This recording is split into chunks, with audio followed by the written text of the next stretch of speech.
one of the great things you can do as a writer is get to know the music in that show. Because once you know the music in that show, you can better have an idea of what you're writing for. This is called Anatomy of a Sync Song, General Observations, and he has a little section on what works and what typically does not work. Let's talk about that for a second. Okay.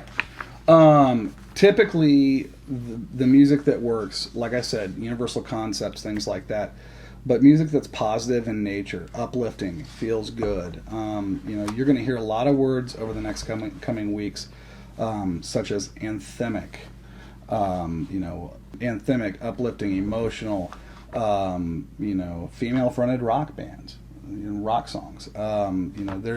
There's a number of things that you'll notice as you pay attention to sync, that you'll notice more and more stylistically that happen. So you're saying those are things that work? These are things that work. Okay. Quirky songs, indie songs, cover songs, believe it or not. And this is a songwriting course, and I know that we're not going to get in. I'm not going to have you all pitch me covers, but cover songs of popular evergreens are really, really popular in the sync space right now, because they kind of, you're able to lean on a level of comfort with the song, that it's a song everybody knows, et cetera, and the cover can breathe new life into that and makes it sound fresh. And so, we recently had a massive success with the Wrigley's Extra ad and a cover of Elvis's "Can't Help Falling in Love with You."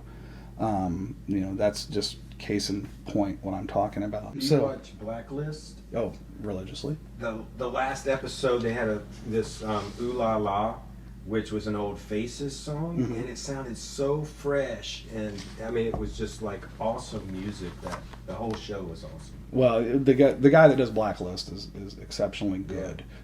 Yeah. he's a phenomenal music supervisor, and it's a great show. Musically, it's a great show. That's one of the things that you'll find out is there'll be shows that you're naturally attracted to, that you naturally are drawn to, and one of the great things you can do as a writer is get to know the music in that show. Because once you know the music in that show, you can better have an idea of what you're writing for. And you'll find thematic things that are universal across that. So as far as that's stuff that works. As far as stuff that really doesn't work, for you country writers, too twangy. I get that a lot. We have a lot of things that I've sent to people that I've thought is wonderful, totally pop, and it's things that you've written even, and I've gotten back. Yeah, the singer's got just a little bit too much twang in his voice. It has to be universally acceptable. So it has to not be too twangy. It also can't be too urban. Can't be too heavy if it's rock. Detailed stories, names, geographical references, things like that. If you sing a song about Kansas City, Missouri, and guess what? You're stuck to scenes about Kansas City, Missouri, which works. Unless a big show comes out called Kansas City. Well, that's what I'm saying. You've got one shot. And that these kind of things, you can really pigeonhole a good song, without knowing you're doing it. And songs that are too sexual, or songs that are on the nose. If you're thinking about writing for commercials, don't write a song called Bud Light and send it to Bud Light. That doesn't work. General concepts. You want to send a song to Bud Light? Send them a song about America.